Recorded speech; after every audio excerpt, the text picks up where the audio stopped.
Je vous reprends mais je filme après tout ce que j'ai pu filmer pour ce vlog, simplement parce que je me suis rendu compte que j'oubliais certains éléments qui étaient peut-être indispensables, notamment une présentation à minima grossière de l'œuvre pour sa forme, le mouvement dans lequel elle s'inscrit et son siècle. Donc comme vous pouvez le voir, même si ça va être un petit peu rébarbatif, je vais vous représenter la chose juste après. Nous sommes dans un premier vlog concernant la lecture du Comte de Monte Cristo. Mon challenge consiste donc à découvrir ce monument de la littérature française sur 7 jours, ce qui est assez ambitieux, je l'entends tout à fait. Il se trouve que lorsque j'ai lancé le vlog, je l'ai fait de façon un petit peu trop spontanée peut-être, et j'ai manqué à mes obligations en ne présentant pas peu Dumas et pas peu le contexte dans lequel l'œuvre a été écrite, même si je vous mentionnerai son origine un petit peu plus tard comme vous le verrez. Le Comte de Monte Cristo, c'est un ouvrage emblématique du milieu du 19e. Il est publié entre 1844 et 1846 sous forme de feuilleton. À l'époque, c'était quelque chose qui se faisait énormément. Beaucoup d'auteurs, en tout cas, notamment Balzac, Zola, Hugo, publiaient donc leur roman de façon segmentée dans les journaux, ce qui permettait de créer une espèce d'attente d'une part chez le lecteur, mais également aux auteurs d'être rémunérés à la ligne et donc par extension à la quantité de textes écrits. On pourrait donc envisager le Comte de Monte Cristo et ses quelques 1400 pages que je vais vous montrer tout de suite comme une espèce de mine d'or pour Alexandre Dumas. Réellement, la quantité de textes était révélatrice de l'argent qui allait être touché par l'auteur. Or, je tiens à souligner quelque chose maintenant que j'ai terminé le premier tome, puisque vous allez voir que ce vlog s'arrêtera à la lecture du premier tome. Ce n'est pas du tout quelque chose qui se ressent. Certes, on est sur un financement lié à la quantité de textes produits, mais le texte est d'une grande qualité, les rebondissements sont crédibles, ils participent tous de la complexité de la psychologie des personnages, même si certaines choses sont un petit peu répétitives et qu'au niveau de la langue, on se retrouve quelquefois avec des inexactitudes ou des répétitions, ce n'est absolument pas dérangeant, bien au contraire. On plonge tête la première dans cet univers qui est d'une grandeur magistrale. On est flottant entre l'Italie et la France dans le Comte de Monte Cristo, deux pays que j'aime beaucoup et notamment deux villes que j'aime beaucoup puisqu'on parle majoritairement de Rome et de Paris. Si on doit le classer absolument dans un genre littéraire, ce sera, je dirais, un roman d'aventure, un roman historique. Le titre en lui-même se déroule entre 1815 et 1838, ce qui nous donne quand même une plage de temps conséquente qui, encore une fois, permet une belle analyse de la psychologie des personnages et de leur évolution. Le roman se déroule à l'époque romantique en pleine monarchie de Juillet et qui remplace la Restauration. Il faut absolument noter que le roman va jouer, je dirais, un petit peu de la même façon que le Zola dans son Excellence Eugène Rougon, avec les inclinations politiques de chacun, puisqu'on ressent l'instabilité du 19e siècle dans ce titre. On a vraiment un basculement constant entre empire et monarchie, ce qui est assez complexe à comprendre pour un lectorat plus tardif, mais chez Dumas les choses sont très très explicites. On comprend que la politique a un rôle très important, mais pas à très haute échelle, c'est-à-dire qu'on a rarement affaire au roi, on a rarement affaire à l'empereur, et finalement, en étant un petit peu distant de ces enjeux-là, on suit seulement les engagements politiques des personnages qui nous intéressent. En ce qui concerne la forme, le roman est découpé en deux parties, elle compte 117 chapitres en totalité, donc la découpe est relativement simple à faire, les chapitres sont assez brefs pour la plupart. Je vous fais un rapide topo sur Alexandre Dumas avant de vous laisser avec la suite de la vidéo. Alexandre Dumas, il est né en 1802 du général Thomas Alexandre Dumas, qui est d'origine haïtienne, et c'est quelque chose qui est très important dans la vie de Dumas, puisque cette ascendance métissée va marquer sa vie, ses combats et ses positionnements. Il sera également très largement victime de racisme, on se doute à cette époque-là. Dumas, c'est un autodidacte qui va se lancer dans la littérature par le biais du théâtre. Il va connaître des échecs successifs et cuisants qui vont l'amener à se diriger tout naturellement vers le format romanesque. Il n'a pas vocation à écrire des titres qui usent et abusent d'une langue extrêmement sophistiquée, bien au contraire, son objectif c'est de publier beaucoup afin d'être reconnu publiquement et largement. Ce qui explique donc aussi cette publication de romans feuilletons. Et pour tous ceux qui l'ont lu, vous savez que le Comte de Monte Cristo se prête parfaitement à ce format-là. En 1844, pareil, Les Trois Mousquetaires. En 1845, 20 ans après, en 1847, me semble-t-il, le vicomte de Bragelonne, et sur cette même période on a la rédaction du comte de Monte Cristo. Dans ces entreprises colossales que sont la création de ces romans, il est aidé souvent par Auguste Maquet, qui est un auteur français qu'on connaît peu aujourd'hui, mais qui a fréquenté la même école que Nerval et Théophile Gautier par exemple, et qui était très proche de Dumas. On le dit à l'origine de plusieurs trames narratives dans les gros romans de Dumas. Comme Balzac, Dumas était extrêmement dépensier, ce qui explique aussi la densité de ces textes, même si encore une fois ça n'enlève rien à leur qualité, et les difficultés financières qu'il a pu connaître en fin de vie notamment. Dumas, c'est le romancier d'aventure par excellence, je pense que c'est celui qui a cette plus forte réputation parmi les auteurs français.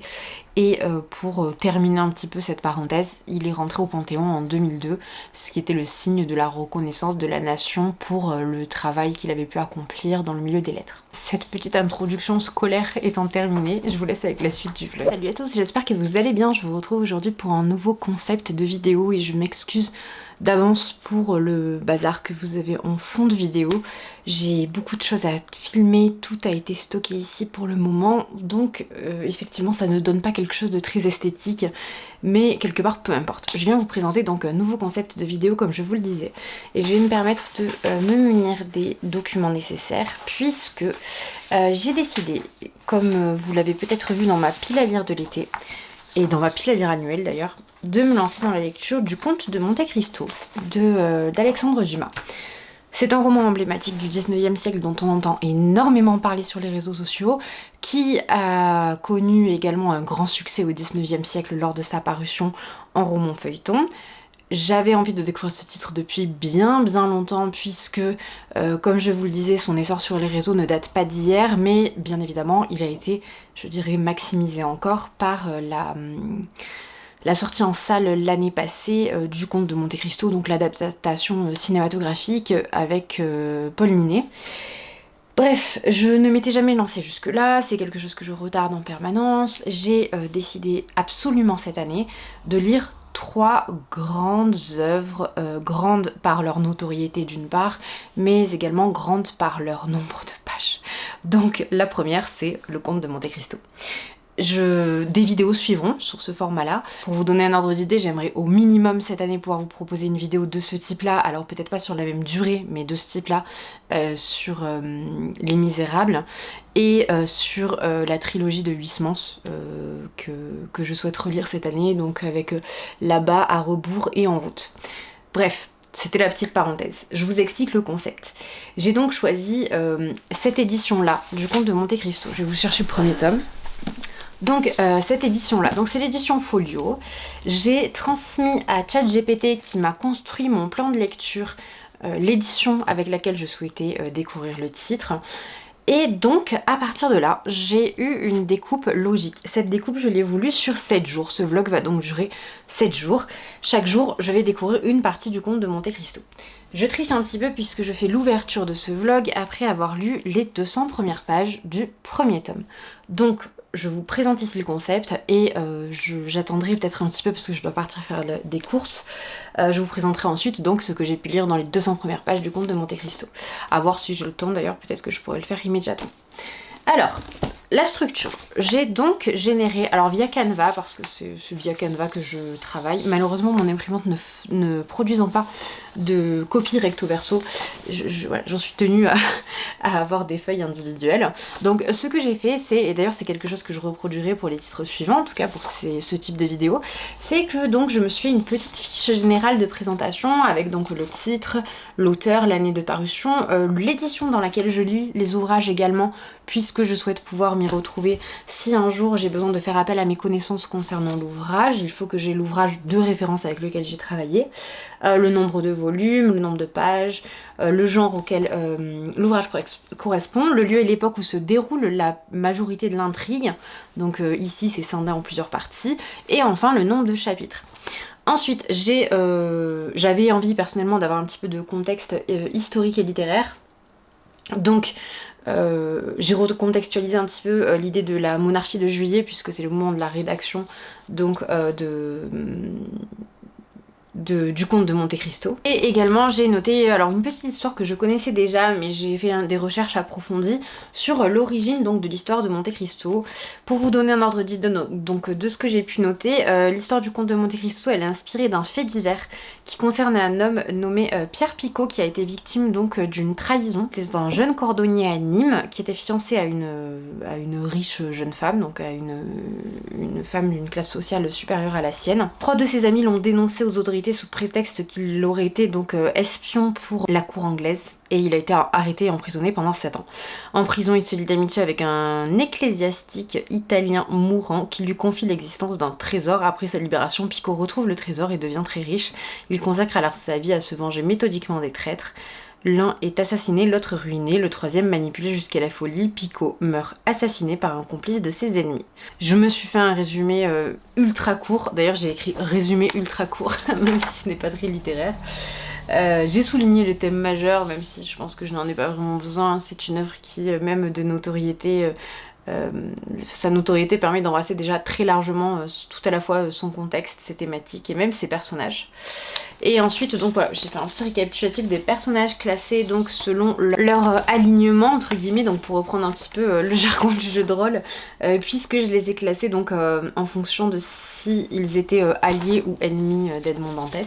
Et ensuite, j'ai noté les personnages qui finalement ne peuvent être classifiés...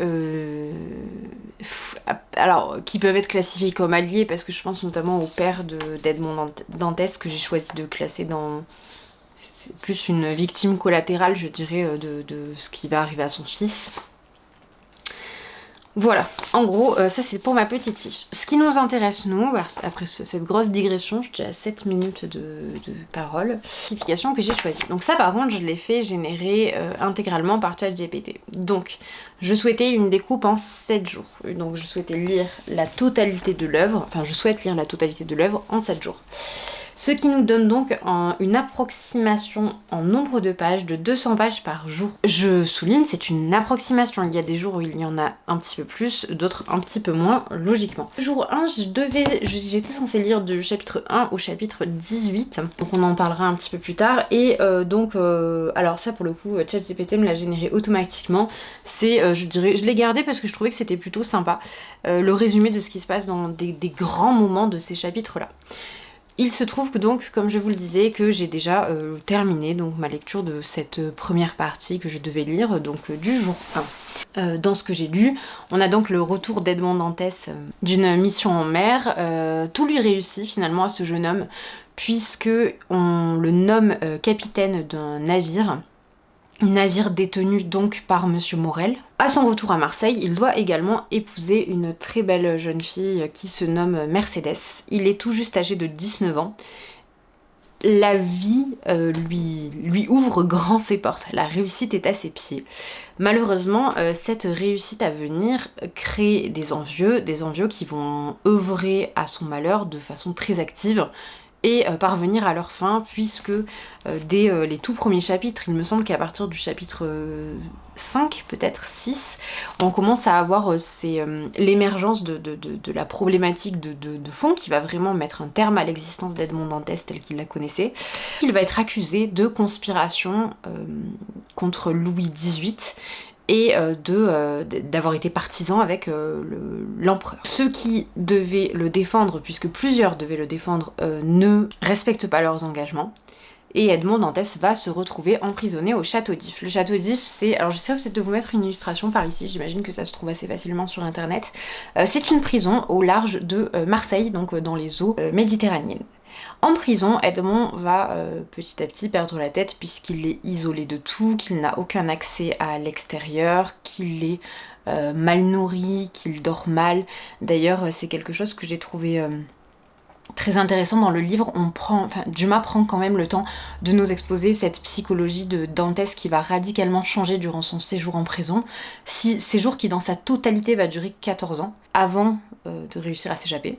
Donc il me semble que c'est au bout de, je ne sais plus, peut-être, je ne sais plus au bout de combien d'années, il rencontre l'abbé Faria. Il doit le rencontrer au bout de 5-6 années puisqu'ils passent encore ensemble 7-8 années tout de même à essayer de trouver une solution et de sortir de cette prison. Donc on a ce premier temps, donc ces 5-6 premières années où Edmond est tout seul. Il n'a affaire qu'à son geôlier qui s'adresse à lui de façon... Il y a des interactions réelles entre les deux, mais Edmond va très rapidement se lasser de cela. Et puis 6 années à faire le tour, les détours, les contours de sa cellule vont avoir raison petit à petit de son envie de vivre et aussi de sa capacité à se projeter dans quelque chose de positif et même dans quelque chose tout court. Vont donc apparaître chez lui des doutes, des remises en question, jusqu'à sa rencontre 6 années plus tard avec l'abbé Faria, qui va véritablement être le mentor du jeune Edmond. Il va tout à la fois lui apprendre diverses langues comme l'italien, l'espagnol, des notions basiques de grec, mais aussi l'instruire sur les grands préceptes philosophiques que l'abbé lui-même pouvait connaître, et enfin lui confier le secret de sa vie. Ce secret étant que il connaît l'emplacement d'un trésor. Ce trésor, il est caché sur l'île de Monte Cristo, d'où le nom de l'ouvrage et d'où l'appellation que va prendre Edmond par la suite, qui ne sera plus Edmond Dantès mais le comte de Monte Cristo. Ce trésor, il appartient à la famille Spada, qui est une très puissante et très riche lignée italienne que l'abbé Faria a assidûment fréquentée. Edmond va très largement douter de la stabilité mentale de son camarade de cellule concernant l'existence de ce trésor. D'ailleurs, c'est un bruit de couloir, il y a une espèce de consensus autour de la figure de l'abbé Faria, qui est un homme très attachant, très érudit, mais que tout le monde considère comme fou au sein du château d'If. Edmond va grandement s'attacher à ce personnage jusqu'à ce qu'un drame survienne, la mort donc de l'abbé Faria. À la mort de l'abbé Faria, Edmond va mettre en place un plan qui va lui permettre de s'échapper du château d'If. Il va se glisser dans le sac mortuaire dans lequel l'abbé était censé se trouver et réussir à s'enfuir donc du château d'If. Voilà où j'en suis pour le moment. Pour tout vous dire, j'ai continué encore un tout petit peu. J'en suis précisément au moment où une espèce de... Donc Edmond part à la nage du château d'If et rencontre un navire qu'il va prendre en main très rapidement. Je ne vous en dis pas plus pour le moment puisque c'était ce que j'étais censée lire sur le jour 1. Donc pour l'instant, ce que j'en pense, c'est que certes c'est un livre qui est conséquent, donc chaque tome représente 700 pages, c'est conséquent, mais ça se lit extrêmement vite. C'est-à-dire que il n'y a aucun moment où s'installe une quelconque idée de longueur. Le texte est plein de rebondissements. C'est un roman d'aventure construit qui repose sur des mécanismes très modernes. On a vraiment cette envie de savoir ce qui se passe à la fin de chacun des chapitres. Et même si dans la première partie, il faut déjà réussir à identifier les personnages, puisqu'on va avoir les différents traîtres à Edmond, qui vont œuvrer chacun de leur côté pour des raisons différentes. On va avoir également c'est quelque chose qui disparaît par la suite, des petites parenthèses concernant Mercedes, le père d'Edmond, les personnes finalement qui tenaient réellement à lui et qui l'ont vu disparaître sans raison. Cette alternance de points de vue, elle se fait finalement donc dans une narration qui est systématiquement à la 3e personne et avec un narrateur omniscient. Edmond ne parle pas à la première personne, aucun personnage ne prend la parole directement. Dumas compose son texte d'une façon qui, on le sent, s'apparente à la tradition du 19e de ses romans feuilletons, c'est-à-dire, comme je vous le disais, qu'on a nécessairement envie de finir la suite lorsqu'on termine un chapitre. Ce qui explique qu'une fois que vous commencez le livre, vous ne vous ennuyez à aucun moment. J'aurais du mal à expliquer, au-delà de la langue qui est d'une grande accessibilité malgré sa beauté, j'aurais du mal à expliquer pourquoi, en dehors de cette histoire d'action et de rebondissement continu, le texte est aussi fluide. C'est vraiment quelque chose de très fort qu'on voit rarement dans la littérature classique. Non pas qu'elle soit systématiquement complexe ou trop érudite, mais beaucoup de textes demandent à s'attarder longuement sur certains passages pour en saisir tous les tenants et les aboutissants. Ici, pas du tout, même lorsque Dumas aborde des questions qui sont, je dirais, un petit peu plus universalisantes ou un petit peu plus philosophiques, il le fait de façon très superficielle, mais c'est très intelligent au moment où les choses arrivent. Je pense à d'infimes phrases que je n'ai pas notées, malheureusement, sur cette question, mais je pense notamment à la question de la mort qui est abordée brièvement, donc avec cette fatigue, cette lassitude face à l'existence que peut éprouver Edmond lorsqu'il est en prison.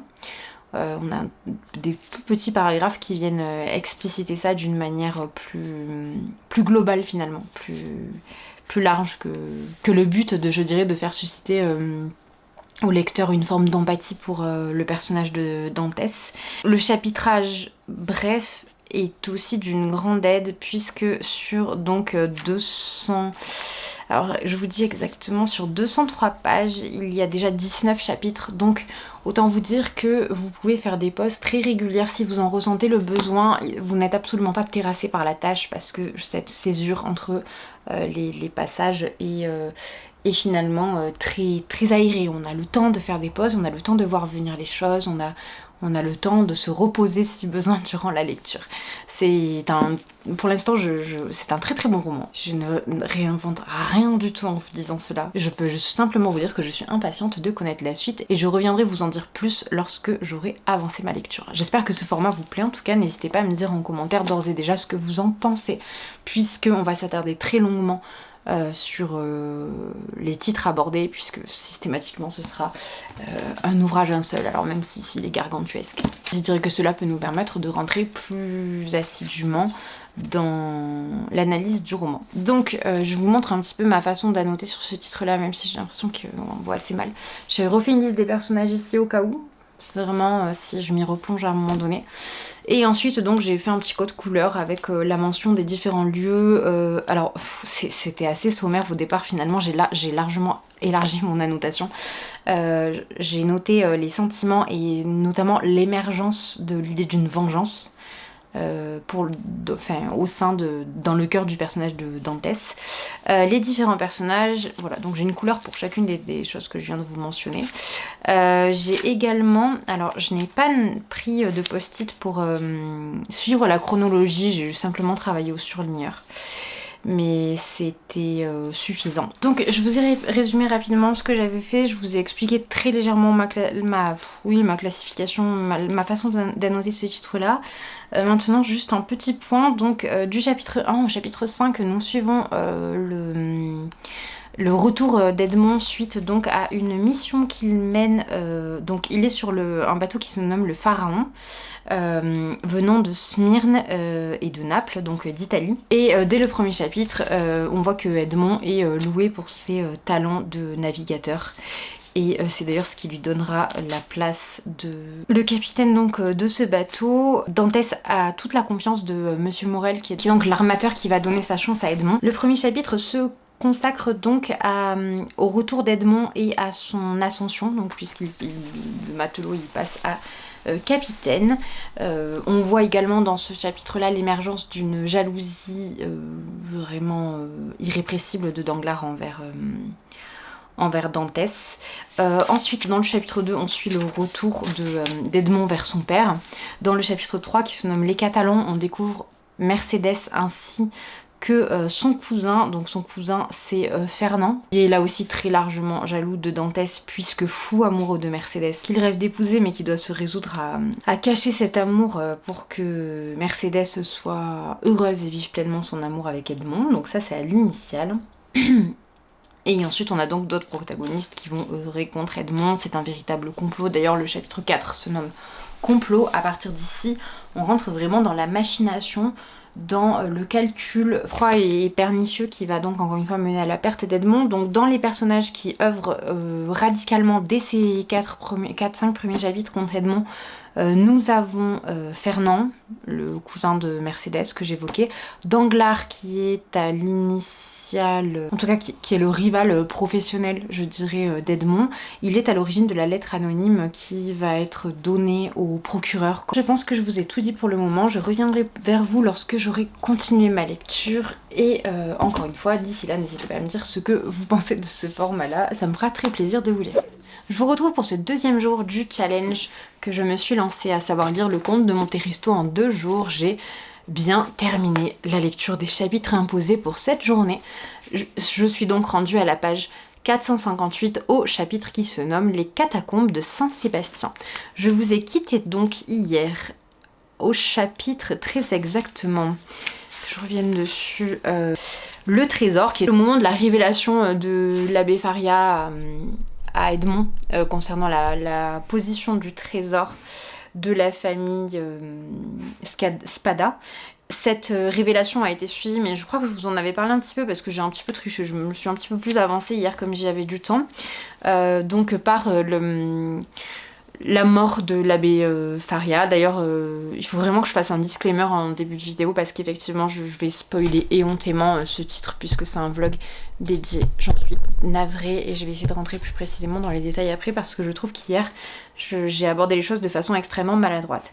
Le chapitre qui suivait, c'est donc l'évasion d'Edmond dans le cimetière du château d'If puisque par un superfuge, Edmond parvient à s'échapper et à partir de là va apparaître une facette de sa personnalité qui va sous-tendre le reste de la partie en question, c'est-à-dire de ce que j'ai pu lire ici.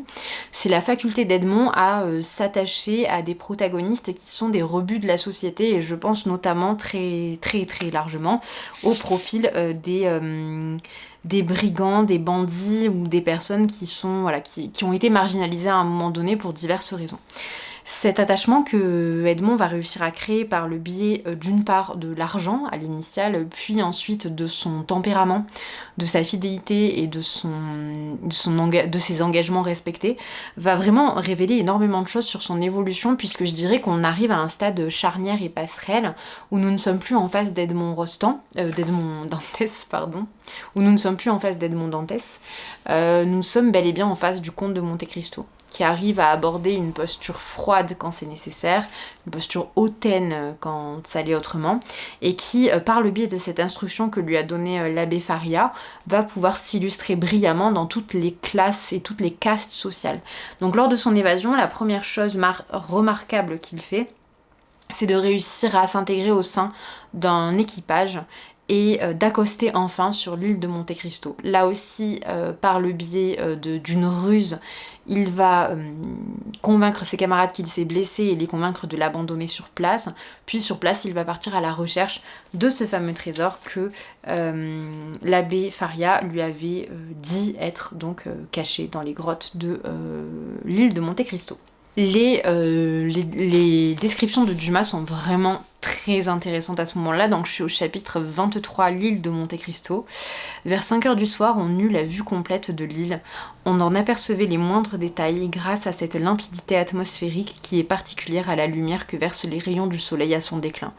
Edmond dévorait des yeux cette masse de rochers qui passait par toutes les couleurs crépusculaires depuis le rose vif jusqu'au bleu foncé. De temps en temps, des bouffées ardentes lui montaient au visage, son front s'empourprait, un nuage pourpre passait devant ses yeux. Jamais joueur dont toute la fortune est en jeu n'eut sur un coup de dé les angoisses que ressentait Edmond. Donc on a vraiment ces prémices de l'attente d'Edmond à cette transformation radicale de sa vie, puisque avant l'obtention du trésor, nous sommes encore en face d'Edmond, et ensuite on parlera de cette transition que j'abordais précédemment. Je vous lis un autre passage très descriptif et très élégant, qui est donc la quête d'Edmond de cette fameuse grotte dans laquelle serait caché le trésor. Donc bien évidemment, il arpente de façon méthodique et méticuleuse les environs. Le temps qui jette sur toute chose physique son manteau de mousse, comme sur les choses morales son manteau d'oubli, semblait avoir respecté ces signes tracés avec une certaine régularité, et dans le but probablement d'indiquer une trace. De temps en temps, cependant, ces signes disparaissaient sous des touffes de myrte qui s'épanouissaient en gros bouquets chargés de fleurs ou sous des lichens parasites. Il fallait alors qu'Edmond écartât les branches ou soulevât les mousses pour retrouver les signes indicateurs qui le conduisaient dans cet autre labyrinthe. Ces signes avaient du reste donné bon espoir à Edmond. Pourquoi ne serait-ce pas le cardinal qui les aurait tracés pour qu'il puisse, en cas d'une catastrophe qu'il n'avait pu prévoir si complète, servir d'un guide à son neveu? Ce lieu solitaire était bien celui qui convenait à un homme qui voulait enfouir un trésor. Seulement ces signes infidèles n'avaient-ils pas attiré d'autres yeux que ceux pour lesquels ils étaient tracés, et l'île aux sombres merveilles avait-elle fidèlement gardé son magnifique secret? Donc on a toute une phase descriptive comme cela qui parvient, je trouve, à faire quelque chose qui est captivant et qui est vraiment propre à Dumas, que j'ai rarement vu dans d'autres romans d'aventure ou romans historiques, c'est par le biais de la description, créer une attente chez le lecteur. On est dans l'attente au même titre qu'Edmond, on est dans l'expectative, on se demande si le trésor va être trouvé, on se demande si tout cela est un mythe, même si on connaît la suite de l'histoire, et on ne peut pas s'empêcher d'avoir donc une certaine empathie pour le personnage d'Edmond, qui, on le rappelle, sort de 14 ans d'emprisonnement au château d'If. Donc après ce petit passage, Edmond est rappelé donc par les hommes du navire, du bâtiment qu'il occupait. Et donc il va faire croire à cette fameuse chute que je mentionnais précédemment. Jacopo, qui est un des personnages les plus proches d'Edmond sur le bateau, va absolument vouloir rester avec lui, l'accompagner et le soigner, ce à quoi Edmond va répondre par la négative, et on rentre dans toute une phase de négociation où on voit vraiment l'attachement que Jacopo peut avoir pour Dantès. Et on va avoir cette phrase de Dantès que je trouve extrêmement belle et qui va être porteuse dans la totalité de ce que j'ai pu lire aujourd'hui.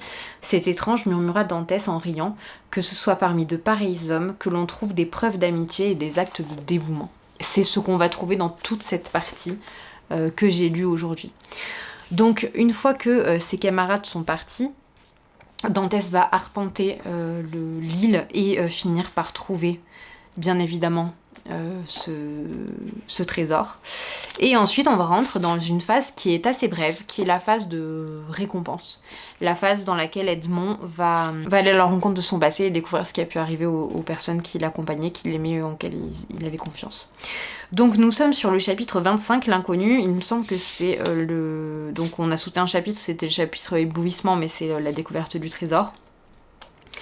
À partir d'ici, Edmond ne nous est plus présenté comme étant Edmond. Il va revêtir une multitude de costumes et adopter une multitude de noms, mais il ne sera plus présenté comme Edmond Dantès, et c'est quelque chose de très important parce qu'il y a une rupture même dans le point de vue de la narration, c'est-à-dire que certes on reste dans une narration omnisciente, mais on n'est plus dans une perspective de compréhension des sentiments d'Edmond, mais on est placé du point de vue des autres personnages qui sont en sa compagnie et qui s'interrogent sur ses agissements, ses goûts, ses besoins, etc. etc. La première personne qu'Edmond va visiter suite à sa libération et suite à son débarquement du navire qui lui avait permis de s'échapper, c'est déjà que je cite page 262 dans le chapitre 25, l'inconnu, le vieux Dantès était mort, Mercédès avait disparu, Edmond écouta ces deux nouvelles d'un visage calme, mais aussitôt il descendit à terre en défendant que personne n'y suivit. Donc c'est à partir de là qu'il va quitter ses camarades. Et on arrive à un chapitre, à ce fameux chapitre de rupture, donc l'auberge du Pont du Gard. Cette auberge, elle est tenue par Caderousse. On a une longue description de Caderousse que je ne vais pas vous lire, même si j'avais plus ou moins prévu de le faire, mais on sait qu'il est hôtelier, qu'il a entre 40 et 45 ans à ce moment-là, que c'est quelqu'un de sec, de nerveuse, que c'est un homme de type méridional. On a une description ensuite un petit peu plus approfondie de son teint, de son nez, de plusieurs caractéristiques de son visage, mais ça ne va pas nous intéresser. Et ensuite on a une description de sa femme. On sait ensuite que son auberge est en difficulté, il est en difficulté financière. Va apparaître la figure du comte de Monte Cristo à partir d'ici. Donc au moment où Caderousse rentrait, la grande route dont nous avons parlé et que parcouraient ses regards était aussi nue et aussi solitaire que le désert à midi. Elle s'étendait blanche et infinie entre deux rangées d'arbres maigres que l'on comprenait parfaitement qu'aucun voyageur libre de choisir une autre heure du jour ne se hasarda dans cet effroyable Sahara. Cependant, malgré toutes les probabilités, s'il fût resté à son poste, Caderousse aurait pu voir poindre du côté de Bellegarde un cavalier et un cheval venant de cette allure honnête et amicale qui indique les meilleures relations entre le cheval et le cavalier. Le cheval était un cheval hongre, marchant agréablement l'amble. Le cavalier était un prêtre vêtu de noir et coiffé d'un chapeau à 3 cornes malgré la chaleur dévorante du soleil. Alors à son midi, ils n'allaient tous les deux qu'à un trot fort raisonnable. Donc on sait que c'est Edmond. Et le prêtre va se présenter comme le responsable testamentaire d'Edmond Dantès et va expliquer qu'il est venu remettre l'héritage de ce jeune homme à toutes les personnes concernées. Parmi ces personnes, plusieurs sont mentionnées. Il y a donc Danglars, Mercedes, bien sûr, Caderousse, le père d'Edmond. La première chose qui est importante à souligner, c'est que Caderousse va très très bien parler d'Edmond, va en faire un éloge très affirmé, malgré les risques que cela lui fait courir. On a notamment un passage donc dans lequel le prêtre demande, donc le prêtre qui est Edmond, demande avez-vous connu en 1814 ou 1815 un marin qui s'appelait Dantès ? Dantès, si je l'ai connu, ce pauvre Edmond, je le crois bien. C'était même un de mes meilleurs amis, s'écria Caderousse, dont un rouge pourpre envahit le visage, tandis que l'œil clair et assuré de l'abbé semblait se dilater pour couvrir tout entier celui qui l'interrogeait. Oui, je crois en effet qu'il s'appelait Edmond. S'il s'appelait Edmond le petit, je le crois bien, aussi vrai que je m'appelle moi Gaspard Caderousse. Et qu'est-il, monsieur, ce pauvre Edmond ? Continua l'aubergiste. L'auriez-vous connu ? Vit-il encore ? Est-il libre ? Est-il heureux ? Il est mort prisonnier, plus désespéré et plus misérable que les forçats qui traînent leur boulet au bagne de Toulon. Une pâleur mortelle succéda sur le visage de Caderousse à la rougeur qui s'en était d'abord emparée. Il se retourna et l'abbé lui vit essuyer une larme avec un coin du mouchoir rouge qui lui servait de coiffure. « Pauvre petit, murmura Caderousse. Eh bien voilà encore une preuve de ce que je vous disais, monsieur l'abbé, que le bon Dieu n'était bon que pour les mauvais. Ah, continua Caderousse avec ce langage coloré des gens du Midi, le monde va de mal en pis, qu'il tombe donc du ciel 2 jours de poudre et 1 heure de feu, et que tout soit dit. Vous paraissez aimer ce garçon de tout votre cœur, monsieur, demanda l'abbé. Oui, je l'aimais bien, dit Caderousse. Quoique j'ai à me reprocher d'avoir un instant envié son bonheur, mais depuis, je vous le jure, foi de Caderousse, j'ai bien plaint son malheureux sort. Donc on a la confession, on a donc en plus avec cette posture donc du prêtre qui va vraiment s'apparenter à un moment de confessionnal, une confession véritable au sens chrétien du terme. Et donc Caderousse va dévoiler à Edmond, qui ne se présente donc pas encore comme le comte de Monte Cristo, qui pour l'instant est une espèce d'entité flottante, je dirais à la frontière entre la vie et la mort, c'est très très particulier. Il va réussir donc à apprendre ce que sont devenues les différentes personnes qui habitaient son existence. On sait que Danglars, donc concernant Danglars, on a une partie qui est assez brève aussi, mais donc Caderousse dit que tout leur a tourné bien, tandis qu'aux honnêtes gens, tout tourne mal. Edmond demande qu'est devenu Danglars, le plus coupable n'est-ce pas l'instigateur ? Ce qu'il est devenu, il a quitté Marseille. Il est entré sur la recommandation de M. Morel, qui ignorait son crime, comme commis d'ordre chez un banquier espagnol. À l'époque de la guerre d'Espagne, il s'est chargé d'une part dans leur fourniture de l'armée française et a fait fortune. Alors, avec ce premier argent, il a joué sur les fonds et a triplé, quadruplé ses capitaux. Et veuf lui-même de la fille de son banquier, il a épousé une veuve, Madame de Nargonne, fille de M. de Servieux, chambellan du roi actuel et qui jouit de la plus grande faveur. Donc on a tout ce passage-là qui nous explicite la situation de Danglars. On bascule ensuite sur la situation de Fernand. Fernand s'est illustré par des faits de guerre et a été reconnu, honoré et détient à partir de là un titre puisqu'il devient le comte de Morcerf. Il devient le comte de Morcerf, il parvient à épouser Mercedes qui, à l'initiale bien évidemment, est détruite par la disparition d'Edmond, qu'elle recherche, mais elle finit par épouser Fernand parce qu'elle pense qu'Edmond est mort, et c'est d'ailleurs ce que Fernand souhaite lui faire croire. Donc Mercedes se maria donc, continua Caderousse, mais quoique aux yeux de tous elle parut calme, elle ne manqua pas moins de s'évanouir en passant devant la réserve où 18 mois auparavant avaient été célébrées ses fiançailles avec celui qu'elle eût vu, qu'elle aimait encore, si elle eût osé regarder au fond de son cœur. Donc voilà, on a cette partie qui est très importante, qui dit que Mercedes n'a pas oublié Edmond et qu'elle se marie bien plus par dépit que par amour. Ensuite, on a quelque chose que j'ai trouvé très intéressant, que je vais vous lire aussi, mais je vais éviter de m'apesantir parce que je pense que ça va être très long. Je pense que le vlog va devoir être en plusieurs parties. On a toute une partie où on nous explique de quelle façon... donc Mercedes a eu un fils, mais en parallèle de sa maternité, elle s'est très richement... éduquée. Le prêtre dit mais pour instruire ce fils, continua l'abbé, elle avait donc reçu de l'éducation elle-même, puisque Caderousse lui dit que Mercedes instruit son fils. Il me semblait avoir entendu dire à Edmond que c'était la fille d'un simple pêcheur, belle mais inculte. Oh, dit Caderousse, connaissait-il donc si mal sa propre fiancée? Mercédès eût pu devenir reine, monsieur, si la couronne se devait poser seulement sur les têtes des plus belles et des plus intelligentes. Sa fortune grandissait déjà, et elle grandissait avec sa fortune. Elle apprenait le dessin, elle apprenait la musique, elle apprenait tout. D'ailleurs, je crois entre nous qu'elle ne faisait tout cela que pour se distraire, pour oublier, et qu'elle ne mettait tant de choses dans sa tête que pour combattre ce qu'elle avait dans le cœur. Mais maintenant, tout doit être dit, continua Caderousse. La fortune et les hommes l'ont consolée sans doute. Elle est riche, elle est comtesse, et cependant... Cependant quoi demanda l'abbé. Cependant, je suis sûre qu'elle n'est pas heureuse, dit Caderousse. Et qui vous le fait croire? Eh bien, quand je me suis trouvée trop malheureux moi-même, j'ai pensé que mes anciens amis m'aideraient en quelque chose. Je me suis présentée chez Danglars qui ne m'a même pas reçue. J'ai été chez Fernand qui m'a fait remettre 100 francs par son valet de chambre. Lorsque je suis sortie, une bourse est tombée à mes pieds. Elle contenait 25 louis. J'ai levé vivement la tête et j'ai vu Mercédès qui refermait la persienne.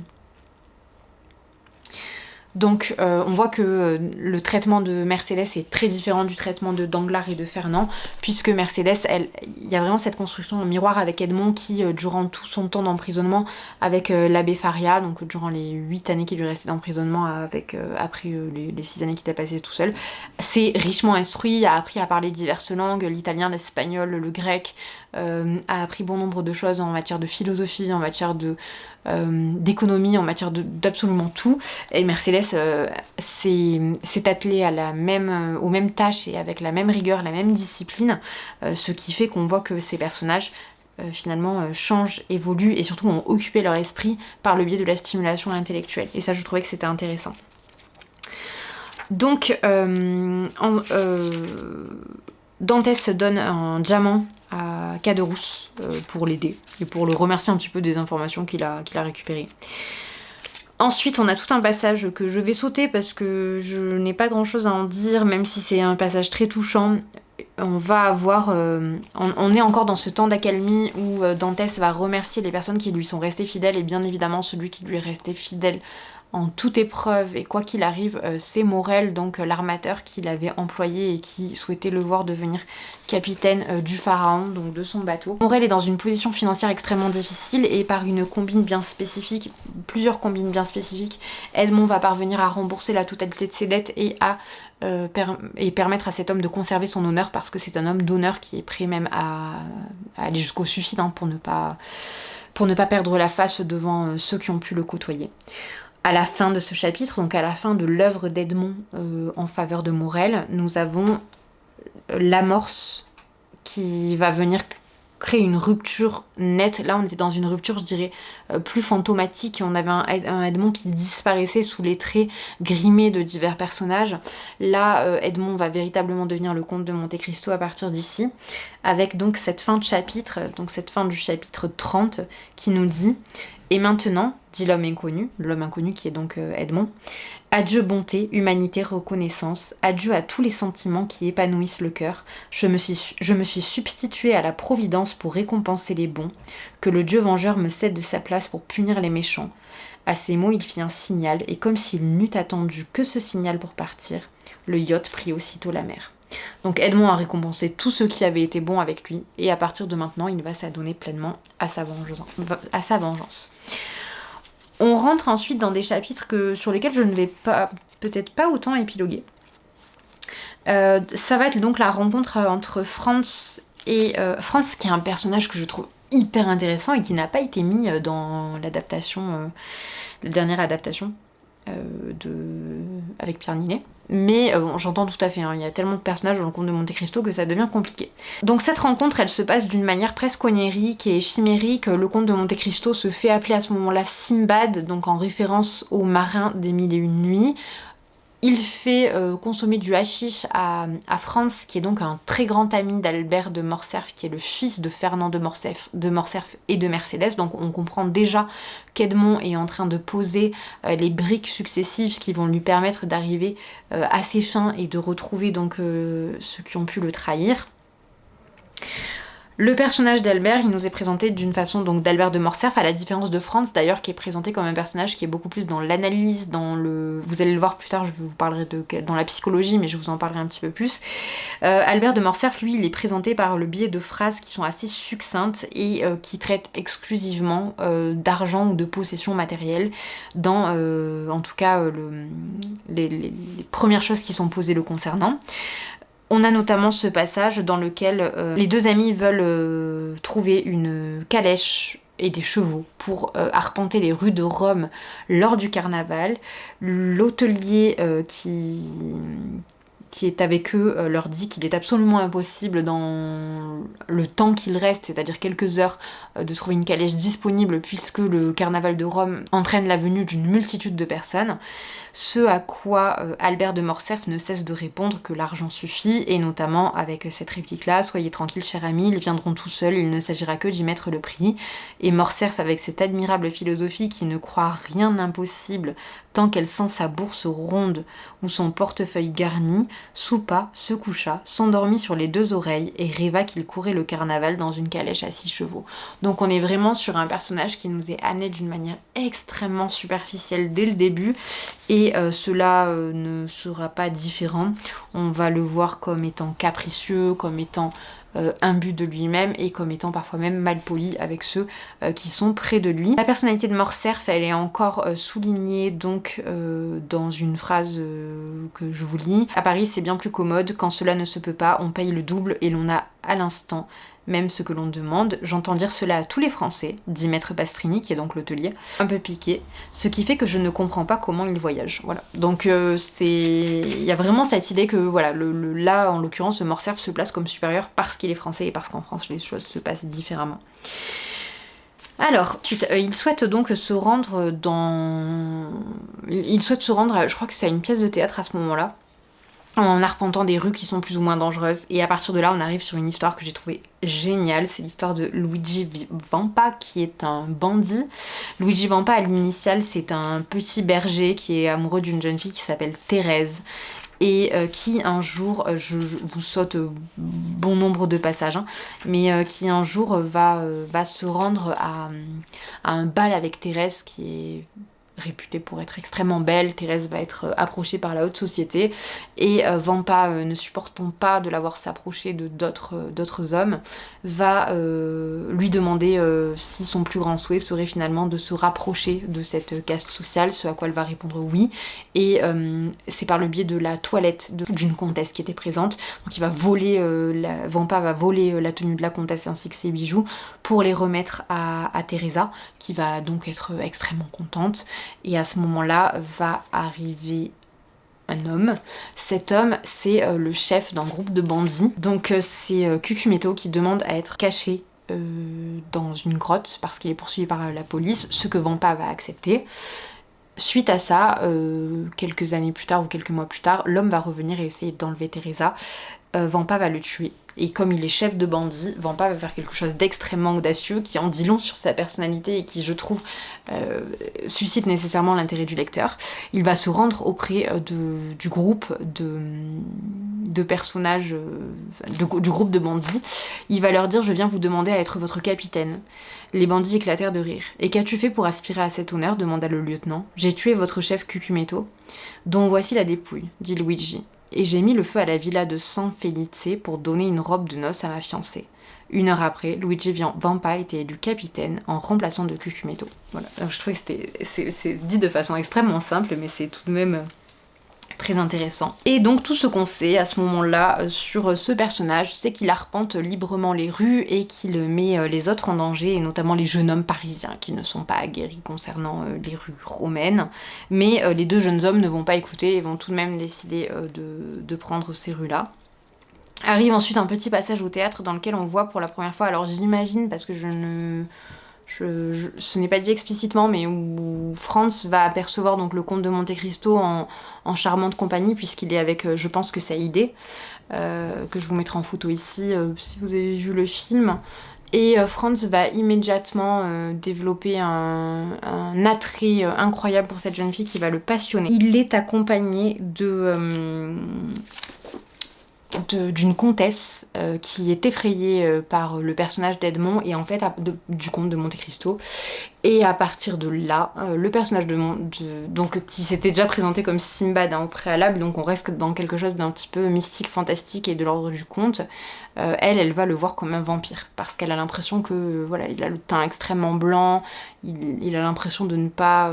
elle a l'impression qu'il n'a pas d'âge facile à donner, et donc va naître cette espèce d'imaginaire du vampire autour du personnage du comte de Monte Cristo. Et c'est intéressant parce que le vampire finalement c'est quelqu'un qui meurt et qui revient à la vie, ou qui est sur le point de mourir et qui revient à la vie, et c'est exactement ce qui arrive à Edmond. Donc c'est vraiment une métaphore pour mettre en avant l'aspect fantastique finalement de la vie d'Edmond. Un petit peu plus tard encore, donc on va voir toute l'intelligence de Franz qui va assister à une conversation qui va donc mettre en scène Vampa et le comte de Monte Cristo qui ont finalement des liens très forts. Et Vampa va demander un service au comte que le comte va rendre, et à partir de là Vampa va lui être, même s'il lui est déjà, mais là il va lui être largement plus soumis et obligé. Franz ayant vu cette scène, il s'interroge nécessairement puisqu'il sait que Vampa est un brigand. Et à partir de là, on va voir le rapprochement entre le comte de Monte Cristo, Franz et Albert, puisqu'ils sont ils sont tous les trois sur le même palier dans l'auberge je ne me souviens plus son nom, du personnage dont je vous parlais, qui prévient donc les jeunes hommes de ne pas arpenter les rues et qui leur raconte l'histoire de Vampa. Et le comte de Monte Cristo va leur remettre une voiture pour qu'ils puissent se déplacer alors que c'était soi-disant impossible. Il va les loger leur proposer les meilleures loges pour assister à certaines pièces, et également leur proposer les meilleures fenêtres pour avoir la vue sur le carnaval. Tout ceci étant compris dans un grand ensemble où les choses vont extrêmement vite, et Albert de Morcerf va notamment se plaindre de ne pas réussir à séduire des jeunes femmes, jusqu'au jour où il va recevoir un courrier d'une jeune fille qu'il avait observée jusque-là et qu'il trouvait très attirante.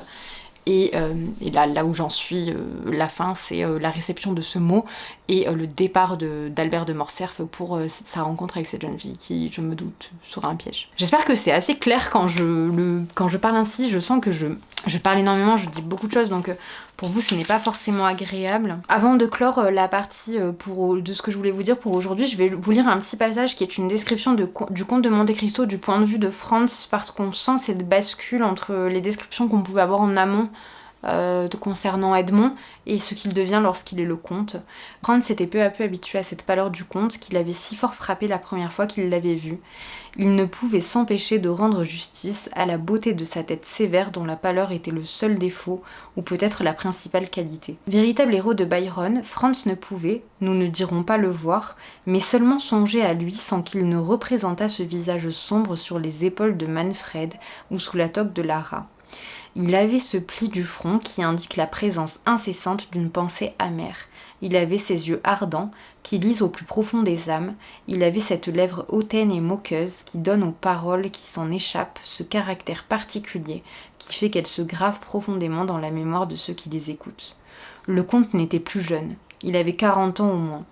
Et cependant on comprenait à merveille qu'il était fait pour l'emporter sur les jeunes gens avec lesquels il se trouvait. En réalité, c'est que, par une dernière ressemblance avec le héros fantastique du poète anglais, le comte semblait avoir le don de la fascination. Albert ne tarissait pas sur le bonheur que lui et Franz avaient eu de rencontrer un pareil homme. Franz était moins enthousiaste et cependant il subissait l'influence qu'exerce tout homme supérieur sur l'esprit de ceux qui l'entourent. Donc on sent qu'il y a vraiment eu un basculement dans le personnage d'Edmond qui est devenu et qui est en cours de devenir ce comte de Monte Cristo. J'espère que cette petite partie vous a plu, que ce n'était pas trop long, et je vous retrouve demain pour la suite. Ce ne sera pas le cadrage le plus fameux de l'histoire de cette chaîne, mais j'avais besoin de prendre l'air parce que ce challenge sur 7 jours est mine de rien assez long. Hier j'ai pu m'avancer un petit peu dans la voiture grâce à l'audio, et aujourd'hui j'ai décidé d'aller marcher un petit peu, et de même je me suis très largement penchée sur l'audio Problème étant que j'avais seulement le tome 1, donc j'ai dû... Oula, il faut pas que je bouge, sinon vous me voyez plus. J'ai dû me procurer le tome 2 sur Audible. Alors, je me suis rendu compte de quelque chose, d'ailleurs, pour les lecteurs de Dumas, que ça pourrait intéresser. Bon, c'est pas grave, je vais vous tenir comme ça. Vous avez gratuitement sur Audible Les Trois Mousquetaires et alors pas le Vicomte de Bragelonne, 20 ans après, je crois. Donc j'en ai profité. J'ai pris également les deux pour la suite, mais j'ai donc payé avec les crédits audio, c'est beaucoup plus avantageux. La partie 2 donc du Comte de Monte Cristo. J'ai donc commencé cette partie 2 qui tient l'appareil photo pour tout vous dire. Donc bon, changement de position parce que ça n'allait pas du tout, c'est pas grave, je vais rester un petit peu sur mes pieds. Donc je vous disais, j'ai terminé la partie 1 du Comte de Monte Cristo. J'ai donc entamé la partie 2 qui est là. J'en suis actuellement au dîner. Alors si je dois vous faire un petit point sur la partie que je devais lire hier, puisque nous sommes le jour 4 de ce challenge, donc si je dois vous faire un point sur le jour 3, je vais vous le faire tout de suite en espérant que la prise soit exploitable parce qu'il y a un petit peu de vent. Et ce soir, je reviendrai pour la partie 4. La partie 3, elle est très largement consacrée à l'arrivée du comte de Monte Cristo au sein de la société parisienne dans laquelle il est très largement accueilli par le fils Morcerf, qui pense en tout cas lui devoir sa vie. On a toujours le personnage de Franz qui est assez méfiant et qui se montre être, je pense, celui qui a le meilleur esprit de déduction et d'analyse alors qu'il n'est pas si âgé, qu'il n'a pas tant d'expérience que ça dans le monde, mais il regarde toujours Monte Cristo avec un regard, je dirais, sceptique et dubitatif, ce qui en fait, je trouve, un personnage complexe, intéressant et justement qui n'adhère pas pleinement à la personnalité du comte aussi brutalement que vont le faire la quasi-totalité des personnages, puisqu'à partir du moment où le comte arrive sur Paris, il est très très largement apprécié par Madame Danglars, dont il va... J'ai pas envie de tout vous révéler, mais les femmes vont vraiment lui vouer un culte immédiat. Or, Mercedes qui s'intéresse immédiatement à lui, qui s'interroge, qui blême lorsqu'elle le revoit pour la première fois. Les hommes, eux, adhèrent également pleinement à sa personne et à sa fortune notamment et à ses titres parce qu'il en fait la démonstration. Les femmes, quant à elles, ont besoin de preuves qui se basent toujours sur soit le fait d'aider leurs enfants, voilà, donc une marque très affirmée de la force de la maternité dans le comte de Monte Cristo. C'est une certitude, et d'ailleurs en grande partie ce qui fait que Mercedes remet en question l'intégrité du comte, c'est que son fils Albert a un affect tout particulier pour le comte et un affect sans réserve. C'est ce qui la terrifie plus ou moins. On voit les choses se mettre petit à petit en place. Le comte a déjà acheté sa maison en périphérie de Paris, maison qui fut un temps appartenait donc alors je ne sais plus si elle appartenait à Villefort, mais en tout cas s'est déroulé un drame lié à Villefort au sein de cette maison, mais je n'ai pas envie de vous en dire plus non plus. Le comte a déjà percé les secrets de la plupart des personnes qui sont présentes avec lui. Et cette partie, voilà, était encore une fois très largement consacrée, je dirais, à la partie charme et intégration de la vie parisienne. On a notamment une scène qui est particulièrement parlante, qui met en scène le comte de Monte Cristo et Haydée qui sont en loge dans un théâtre parisien et qui sont très largement vus par la haute société. Cette haute société qui les valide complètement, qui valide leur tenue, leur prestance, leur façon d'être, de se tenir, de parler. Bref, on sent que le comte a vraiment embrassé la totalité des codes parisiens comme il fallait le faire et que donc par extension il s'est attaché tous les gens qu'il devait s'attacher.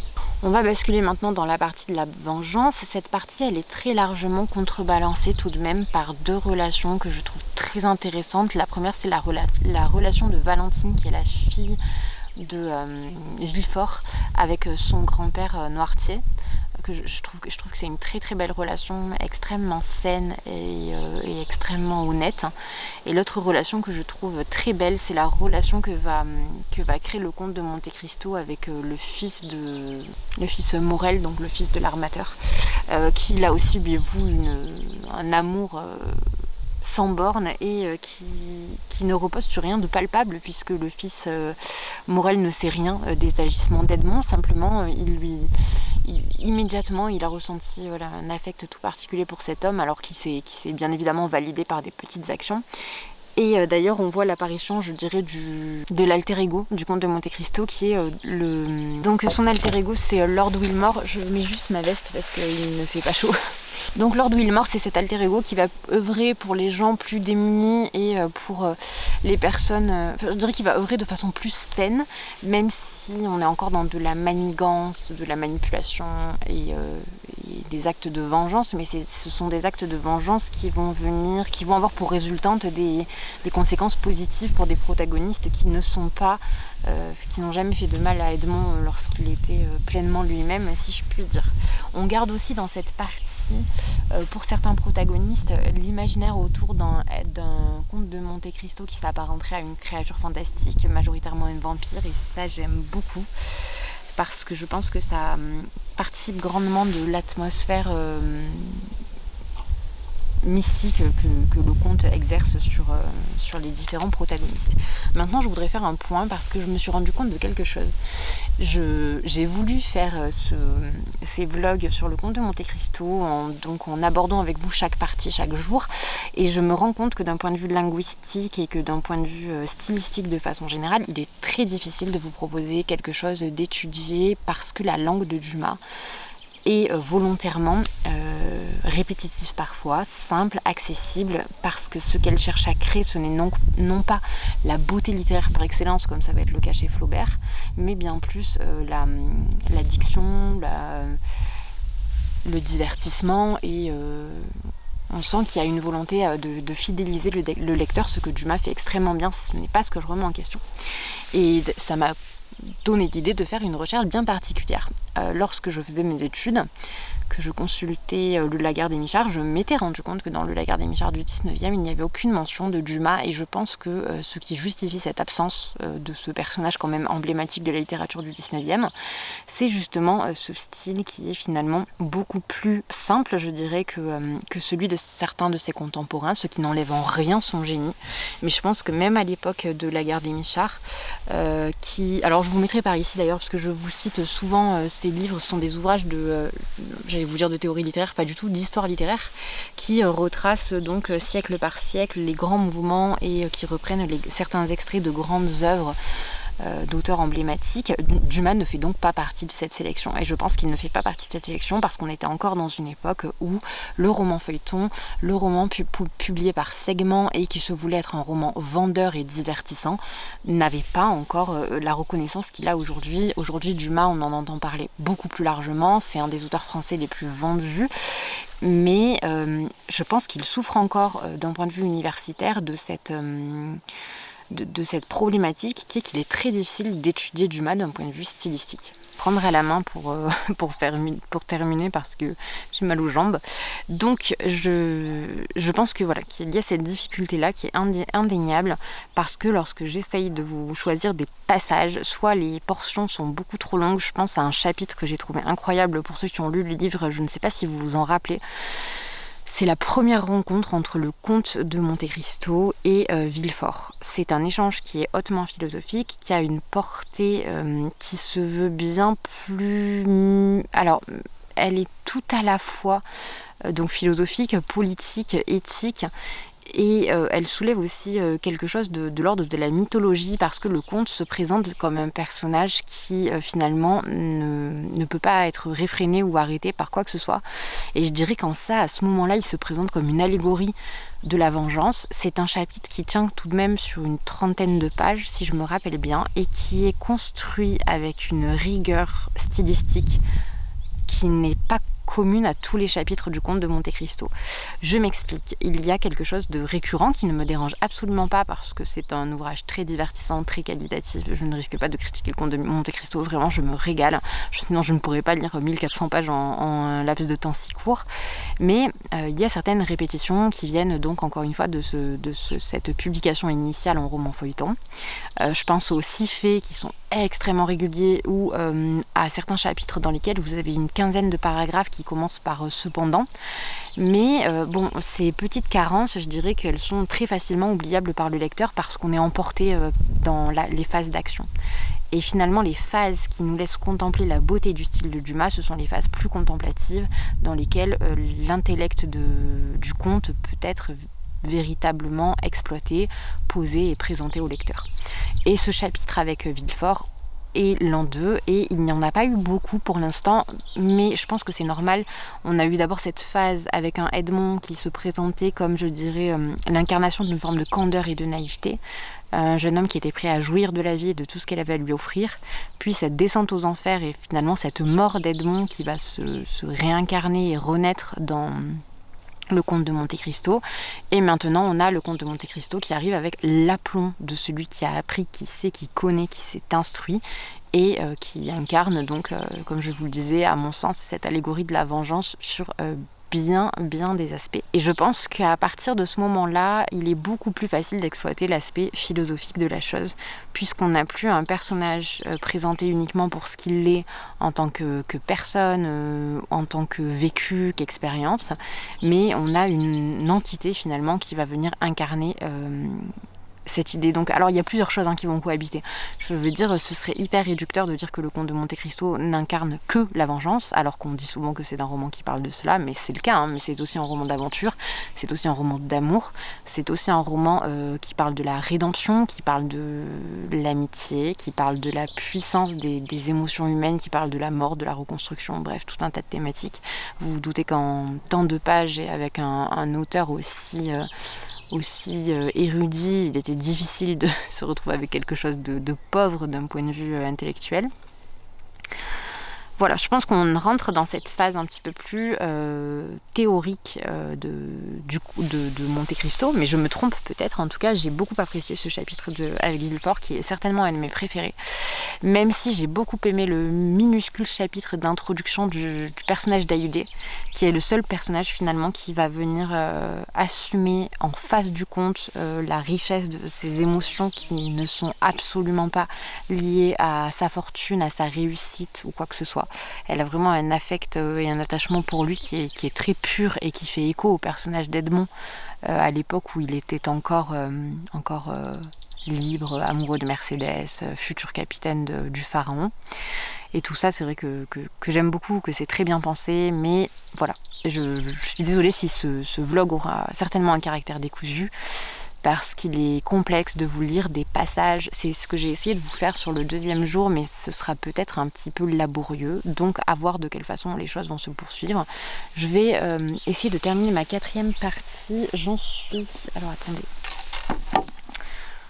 J'en suis ici, donc je viens de commencer le tome 2, enfin je viens de le commencer, je suis page 776, alors évidemment pas 776 sur le second tome, la pagination du second tome repart de la fin du premier.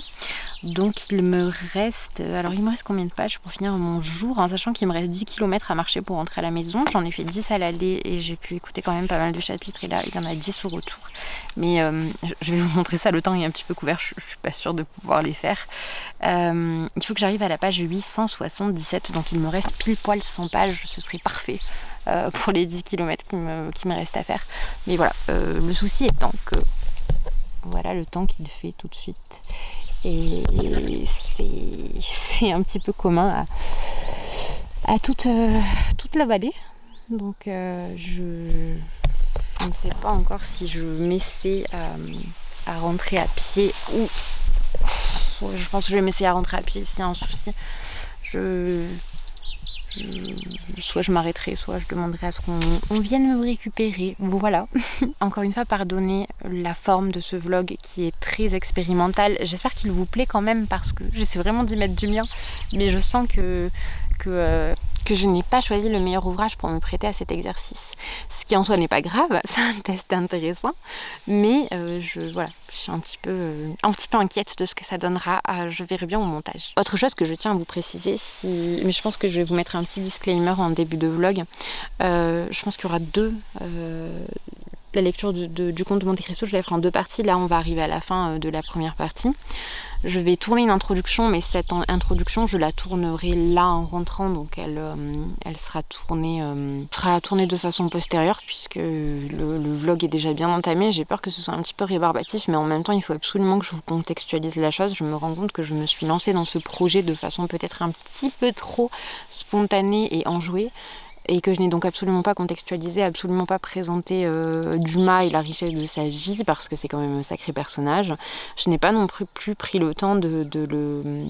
Même si bon, c'est un petit peu arbitraire et que c'est aussi assez réducteur, mais de le classifier dans un quelconque registre littéraire, de parler aussi de l'influence du siècle dans lequel il vit, sur la construction de ses œuvres, toutes ces choses-là qui sont finalement plus générales et qui se doivent d'être dans l'introduction en fait de ce vlog et qui n'y sont clairement pas. Donc je vais repartir à l'écoute de... Bon, vous avez vu, je triche un peu, hein. Je vous avoue que là j'ai pas pu lire beaucoup, d'autant que j'ai commencé Les Chants de Maldoror en lecture commune avec Jessica de la chaîne je peux pas, j'ai l'été culture. Alors on doit seulement lire la préface parce que comme je l'ai prévenu, c'est vrai que là c'est titanesque, hein, comme projet, j'aime beaucoup, mais c'est titanesque cette lecture du Comte de Monte Cristo. Donc je me suis donné le droit à un petit peu d'audio. Et j'avoue que j'en ai usé et abusé hier et aujourd'hui. Mais encore une fois, la plume de Dumas s'y prête très largement. Je ne pourrais pas faire ça avec Flaubert, mais là, je peux très largement me le permettre, je pense. Bref, je ne vous en dis pas plus et je vous reprends tout à l'heure pour faire le point sur le 4e jour, en trichant un peu, puisque je vous ai tourné le jour 3 et le jour 4 le même jour, c'est-à-dire le jour 4. Très peu clair, cette formulation. J'allais repartir, mais je me rends compte qu'il est dommage de ne pas vous montrer où est-ce que je suis allée, tout simplement. Parce que, alors ce sont des ruines, je ne peux pas tout vous montrer parce qu'elles sont actuellement fermées, mais vous avez donc sur le côté l'ancienne église. Ici c'est l'ancienne église d'ailleurs, je dis des bêtises. Là-bas c'est la chapelle, donc là vous avez l'ancienne église.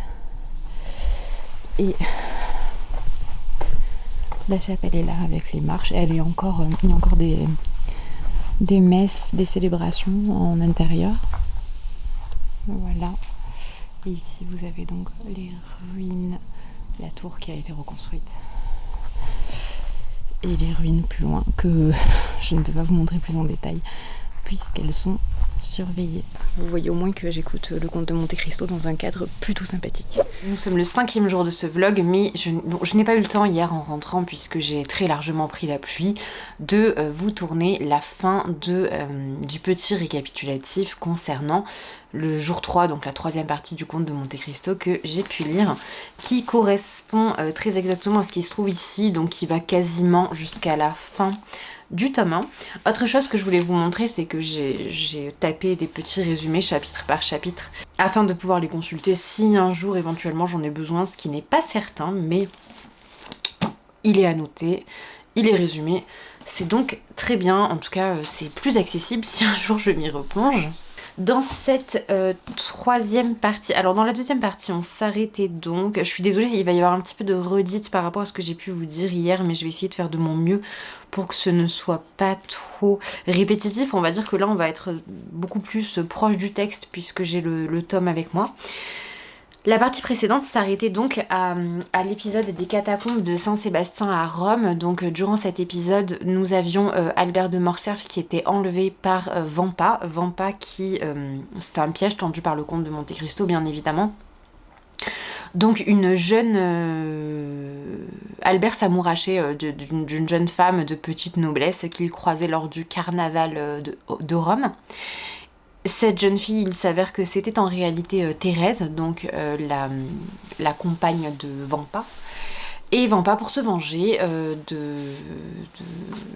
alors prétendument pour se venger, puisqu'on est d'accord qu'on est sur un plan de Monte Cristo, va enlever Morcerf et l'amener donc dans les catacombes Saint-Sébastien, qui est un petit peu le lieu où il retient prisonniers les différentes personnes qui peuvent lui causer du tort. lorsqu'Albert fait parvenir à Franz une lettre avec une demande de rançon, Franz fait appel immédiatement au comte parce qu'il n'a pas les fonds nécessaires pour régler la dette demandée, non pas qu'elle soit trop onéreuse, mais il n'a pas l'argent à disposition, donc pour gagner du temps, il décide de se référer au comte, qui bien évidemment accepte de lui offrir son aide. Franz lui demande explicitement de négocier avec Vampa la libération d'Albert sans passer par une question d'argent et financière. Ce que le comte finira par accepter. Il se rend donc dans les catacombes de Saint-Sébastien et libère Albert. À partir de là, bien évidemment, Albert de Morcerf est tributaire auprès d'Edmond. Il est redevable puisque il pense qu'Edmond lui a sauvé la vie. Franz est nettement plus mitigé concernant l'opinion qu'il peut avoir de ce personnage du comte de Monte Cristo. Donc ça, c'était la reprise, je dirais, avec le début de cette troisième partie. La suite va grandement satisfaire le comte puisque dans le chapitre suivant qui se nomme Le Rendez-vous, on observe donc Monte Cristo discutant avec Albert de Morcerf et Franz. Au cours de cette discussion, je vais être très bref sur ce chapitre-là parce qu'il n'y a rien de très important à en dire, est convenu quelque chose de strict et de clair. Un rendez-vous est posé, nous sommes le 21 février, il est 10h30, le comte se rendra à Paris le 21 mai à 10h30 également, en la demeure d'Albert de Morcerf. On a toute une partie ensuite qui nous explicite l'arrivée du comte au sein de cette... parce qu'on a une ellipse temporelle, hein, donc on bascule immédiatement sur un chapitre qui se nomme Les Convives et qui présente la demeure de Morcerf ainsi que différents protagonistes de la vie parisienne qui vont graviter autour d'Edmond mais de manière très superficielle, donc on ne va pas rentrer dans les détails. Ce qui va nous intéresser bien plus, même si on ne va pas tout de suite basculer là-dessus, c'est le chapitre qui se nomme donc La Présentation, puisque lors du chapitre Le Déjeuner et du chapitre Les Convives, on est vraiment dans quelque chose de, je dirais, c'est un tableau de la vie mondaine parisienne.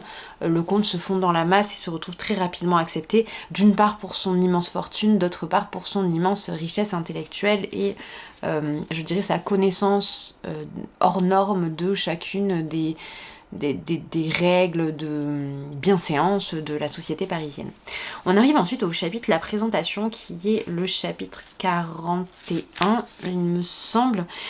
Lors de ce chapitre, on arrive enfin sur, je dirais, une espèce de réminiscence du passé d'Edmond, puisque dans un premier temps, à la page 520, on a une mention d'un portrait. Alors ce portrait, c'est un portrait de Mercédès, qui est réalisé par un peintre qui s'appelle Léopold Robert, qui est un peintre ayant réellement existé, peintre romantique du début du 19e siècle, que Dumas admirait beaucoup. J'essaierai de vous mettre quelques tableaux ici.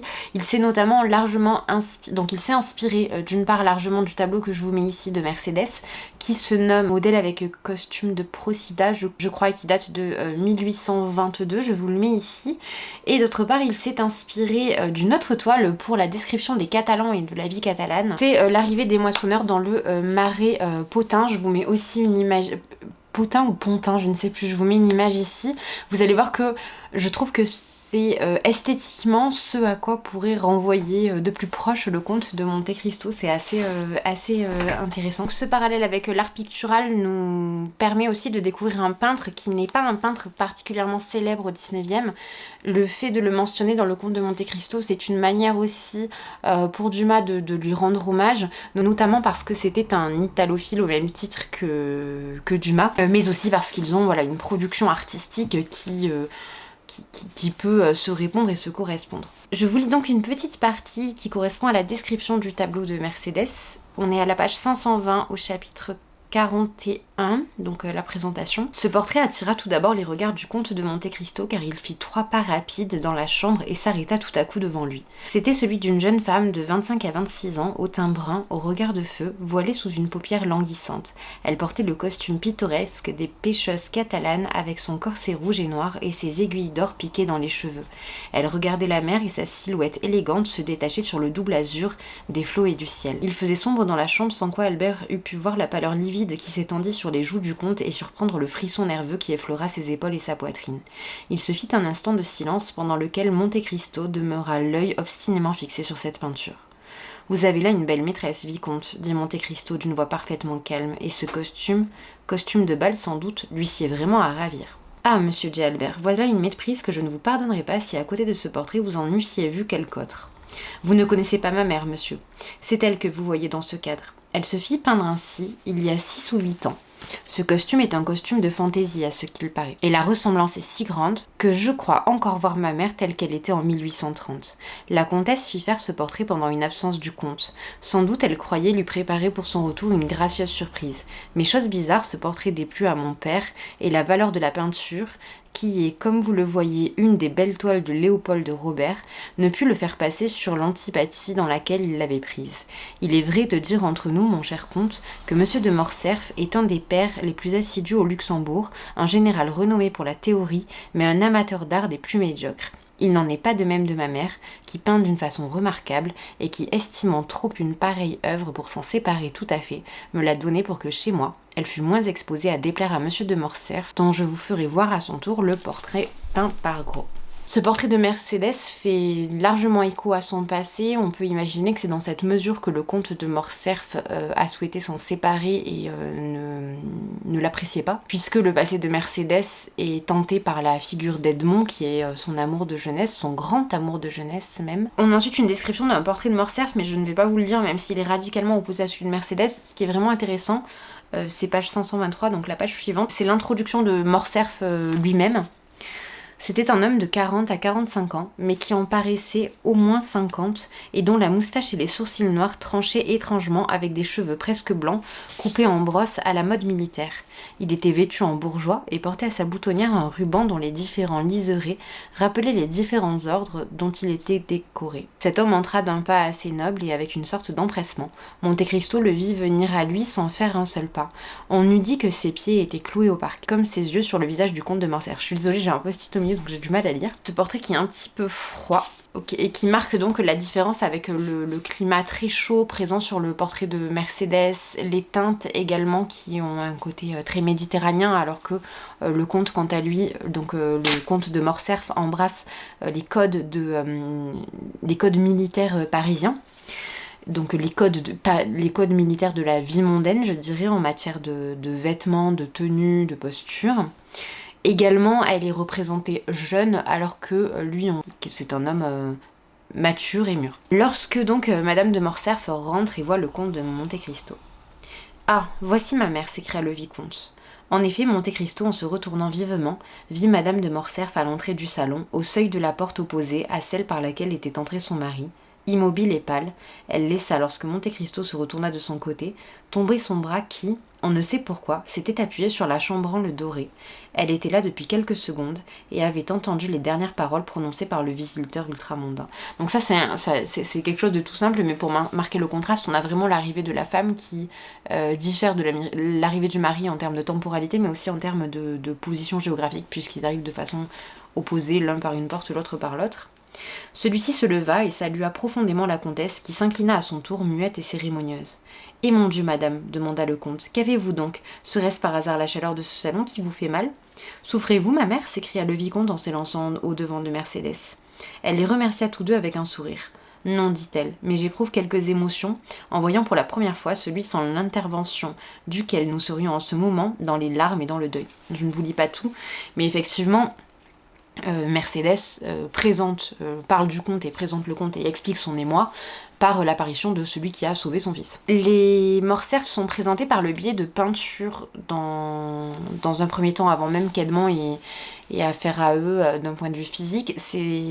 Ça permet, je pense, au comte de Monte Cristo, à Dumas de nous donner une description du point de vue de Monte Cristo qui peut s'attarder très largement sur les détails, puisque l'observation picturale n'a rien à voir avec l'observation de personnes qu'on peut voir et côtoyer, croiser dans la vie réelle. Un autre élément qui est décisif aussi, c'est ce que la peinture va révéler de la personne qui choisit de se faire peindre de telle ou telle façon. Chez Mercédès, on observe une volonté de se faire peindre jeune dans un paysage marseillais, c'est-à-dire un espèce d'hommage à sa vie d'avant, à sa vie de jeune fille, à la vie donc qu'elle menait avec Edmond, tandis que le comte de Morcerf, lui, choisit de se faire peindre avec ses attraits militaires, le blason de sa famille, les différentes récompenses qu'il a pu recevoir. etc., etc.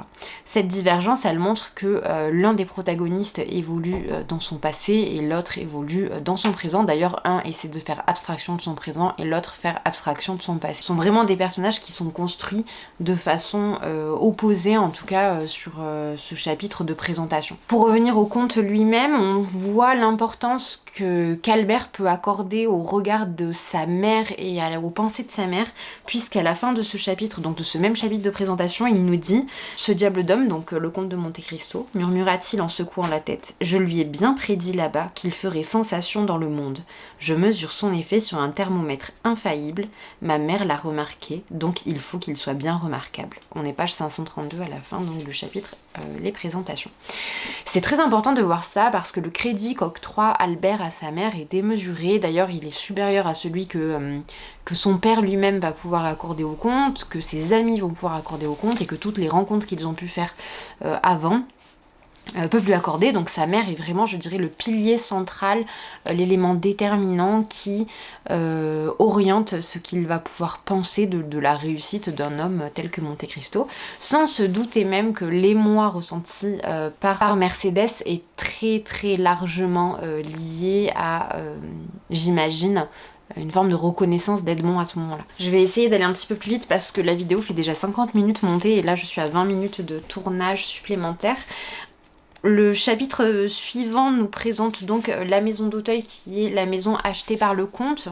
Donc c'est une maison située rue de la Fontaine au numéro 28, ce sera important parce que c'est un élément qui va beaucoup revenir et qui va être un espèce de moyen de pression psychologique sur différents protagonistes que sont donc Madame Danglars et Monsieur de Villefort. On a 3 chapitres ici, Monsieur Bertuccio, la maison d'Auteuil, la Vendetta, pardon, 4 chapitres et la pluie de sang qui vont venir nous conter l'histoire de cette maison d'Auteuil. Dans cette maison a donc accouché Madame Danglars qui était enceinte de Monsieur de Villefort. Les deux n'étaient pas mariée, elle était mariée à un autre homme qui n'était pas encore Monsieur Danglars. Lors de son accouchement, le bébé... alors, je vais pas trop m'avancer parce que c'est des choses qu'on apprend plus tard de la bouche de Villefort, donc je vous en parlerai dans la partie 4.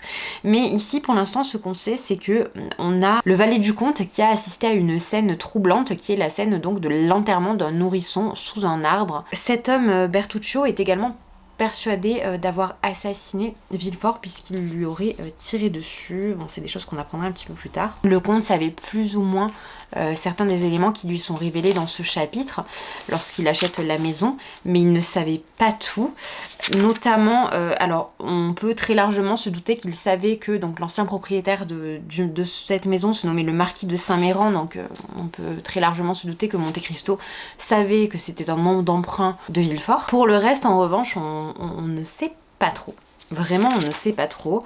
Et c'est assez intriguant, d'autant qu'on est laissé un petit peu en attente concernant l'usage que va pouvoir faire le comte de Monte Cristo des éléments qu'il récolte à ce moment-là, puisqu'on bascule immédiatement sur une rencontre avec Danglars, durant laquelle le comte va l'humilier d'une force et d'une puissance assez remarquable, en sachant que Danglars ne va absolument pas se montrer vexé, bien au contraire. Ce qui va déclencher ces foudres plus ou moins, c'est qu'un crédit italien prétendrait que le comte de Monte Cristo doit avoir un accès illimité à l'argent sur place en France, ce que Danglars ne comprend pas, mais finit par comprendre au vu de la gestion de l'argent du comte et de la fortune qu'il peut posséder. Le chapitre d'après, donc ils sont un petit peu construits en miroir, mais pas sur les mêmes aspects. Sur Danglars, on s'attarde vraiment sur l'aspect financier parce que c'est ainsi qu'il a fait sa fortune en spéculant, tandis que sur le chapitre qui suit, le chapitre de Villefort, on va avoir toute une question d'ailleurs le chapitre s'appelle idéologie, c'est un de mes chapitres préférés, je vous l'ai dit hier. On va beaucoup aborder des questions philosophiques, les questions de la nature de l'homme, de son placement, positionnement social, et là le comte va véritablement se présenter comme une entité qui certes voyage à travers le monde, mais a pour vocation d'apporter des choses positives. Notamment il va parler d'étudier, soigner, consoler les souffrances humaines, et il va expliquer à quel point ces agissements peuvent avoir de l'importance comparativement à ceux de certains personnages qui donc restent à Paris et qui sont dans une espèce d'immobilité et de fixité qui ne permet pas l'évolution des autres comme une évolution personnelle. C'est également un chapitre, mais je crois que je vous l'ai dit, dans lequel il va se revendiquer comme n'ayant peur de rien et comme étant inarrêtable, ce qui le fait passer un petit peu pour cet ange de la vengeance, entre guillemets. On sait à partir de là que rien n'arrêtera Monte Cristo, quels que soient les choix qu'il devra faire. La construction de Dumas est très intelligente parce que donc ces 2 chapitres avec Danglars et Villefort pourraient nous faire apparaître le comte comme un personnage très antipathique, mais le chapitre qui suit, qui fait à peine 4 pages, est dédié à Haydée, et Haydée a une image du comte extrêmement flatteuse, elle est très amoureuse de lui. Donc c'est une esclave grecque, mais le comte ne la traite absolument pas comme telle. Elle est réputée pour sa beauté indicible. D'ailleurs, Franz essaye de la décrire dans la première partie que j'ai pu lire et il s'y perd parce qu'elle est d'une beauté renversante. Le comte la trouve également très belle. Et elle lui a, encore une fois, elle lui est dévouée à un niveau qui est assez impressionnant. Donc à la fin de son chapitre dédié, qui se nomme Haydée, on est page 625, elle lui dit, donc lui est en train de lui dire qu'elle ne l'aime pas ou qu'elle l'aime comme un père. Elle lui répond « Tu te trompes, Seigneur, je n'aimais point mon père comme je t'aime. Mon amour pour toi est un autre amour. Mon père est mort et je ne suis pas morte. Tandis que toi, si tu mourais, je mourrais. » Le comte tendit la main à la jeune fille avec un sourire de profonde tendresse. Elle y imprima ses lèvres comme d'habitude. Et le comte, ainsi disposé à l'entrevue qu'il allait avoir avec Morel et sa famille, partit en murmurant ces vers de Pindare. « La jeunesse est une fleur dont l'amour est le fruit. Heureux le vendangeur qui le cueille après l'avoir vu lentement mûrir. » Le personnage d'Haydée est le premier qui va contrebalancer finalement cette image négative et cette image vengeresse du conte. On voit en tout cas qu'il reste de l'humanité dans ce conte de Monte Cristo.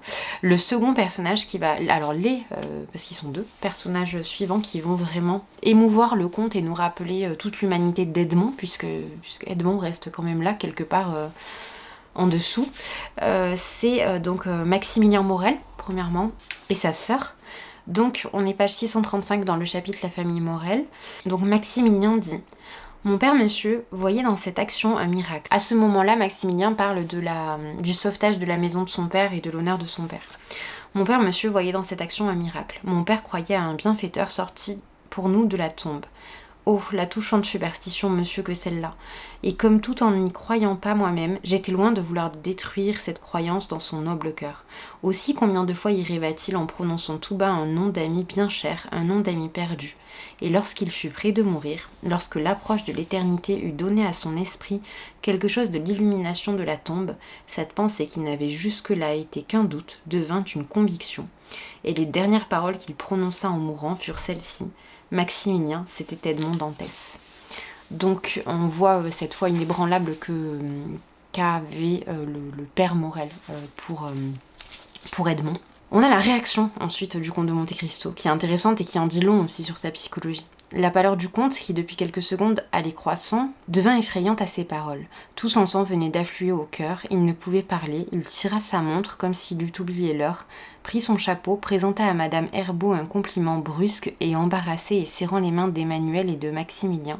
« Madame, dit-il, permettez-moi de venir quelquefois vous rendre mes devoirs. J'aime votre maison et je vous suis reconnaissant de votre accueil, car voici la première fois que je me suis oubliée depuis bien des années. » Et là on voit que les sentiments de Monte Cristo sont toujours là et qu'il y a encore des choses qui l'affectent, qui le touchent, alors que dans la partie 2, on assistait, une fois qu'il avait réglé les dettes de Morel, à cette fameuse phrase dans laquelle il disait « à partir de maintenant, je vis pour la vengeance, il n'y a plus rien de positif ». Mais on voit que ce positif subsiste et qu'il subsiste c'est quelque chose qui va être très important, mais qui subsiste dans l'héritage des parents aux enfants. Edmond va développer un affect tout particulier pour Maximilien notamment, parce qu'il est le fils de Morel, et va vouloir causer la perte notamment d'Albert, parce que c'est le fils de son ennemi. Mais tout ça, on le verra un petit peu plus tard. Je vais devoir vous laisser parce que j'ai un rendez-vous, mais je reviens finir cette partie 3 dès que je rentre. J'espère que ce sera pas trop long, mais ce vlog, je pense, sera à regarder en plusieurs fois pour vous.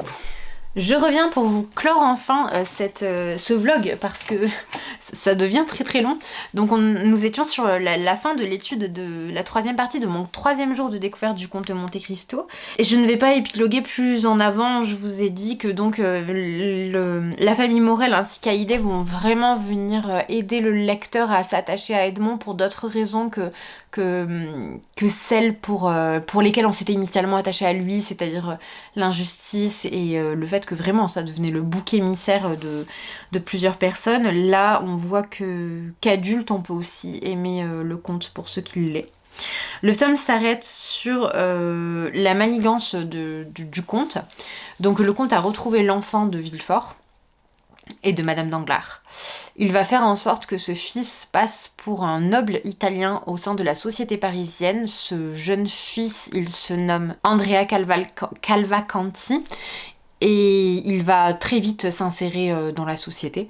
Dans la 4e partie, donc, puisque je l'ai déjà lu, je suis censée vous tourner la suite, mais on va entamer le vlog 2, donc je ne vais pas plus m'avancer là-dessus parce que je vais vous faire perdre du temps, mais vous verrez de quelle façon il s'insère dans la société parisienne. Si je dois faire une conclusion sur cette première partie du Comte de Monte Cristo, je dirais qu'elle met en scène la mort symbolique donc d'Edmond Dantès, qui va renaître par plusieurs biais. Le premier biais, c'est le biais de l'immatériel et de la connaissance, qui est incarné par l'arrivée de l'abbé Faria, de sa bonté, de son érudition, de sa persévérance, de son espoir un petit peu immortel. Ensuite, cette renaissance, elle passe bien évidemment par un aspect matériel, puisque Edmond va devenir le comte par le biais de ce fameux trésor de Monte Cristo. On a l'impression d'une espèce de quête initiatique, un petit peu dans cette fuite de la prison du château d'If, puis dans cette escale sur l'île de Monte Cristo afin de récupérer l'or nécessaire et enfin l'étude un petit peu de terrain, si je puis dire, qui permettra par la suite à Monte Cristo de véritablement mettre en place sa vengeance. Aussi, on voit une forme de renaissance chez le comte par le biais de l'émotion et de l'affect. Là notamment, c'est ce que je vous disais avec les personnages des Morel et Haïdé, et je pense que c'est ce vers quoi on va tendre de plus en plus. Je pense qu'on va arriver à un espèce de paroxysme de l'idée de vengeance dans très peu de temps, et lorsque ce paroxysme sera atteint, on rebasculera, je pense, vers une espèce de rédemption aussi du comte, qui aura exercé sa vengeance certes, mais qui aura peut-être perdu un petit peu de lui-même en chemin. C'est une interprétation purement personnelle, j'espère que je ne me tromperai pas, nous verrons. J'espère que ce vlog vous a plu. Je vais de ce pas tourner l'introduction parce que il me semble que les choses étaient assez anarchiques dans ma présentation initiale et je voulais faire un petit point sur la personne de Dumas avant d'entamer mon étude du Comte de Monte Cristo en tant que tel. C'est un format qui demande pas mal de travail, donc n'hésitez pas à me signaler si vous avez apprécié certaines choses ou moins aimé d'autres aspects, parce que ça me permettra d'orienter véritablement ce que je filme, ce que je monte, de quelle façon je le structure, et je pense que c'est important parce que l'objectif c'est aussi que ça vous plaise. J'ai l'impression que c'est assez laborieux la façon dont je vous amène les choses, peut-être à tort, donc n'hésitez vraiment pas à me donner vos avis, je serai contente de vous lire. Et on aura donc la fin de Monte Cristo dans un 2e vlog. Merci encore pour tous vos retours sur mes dernières vidéos. Merci pour votre engouement lorsque j'ai abordé l'idée de ce format dans mon tag de mi-année. Je vous dis à très bientôt pour la partie 2. N'hésitez pas à vous abonner, à liker la vidéo et encore une fois à commenter. C'est toujours un plaisir de vous lire. À bientôt.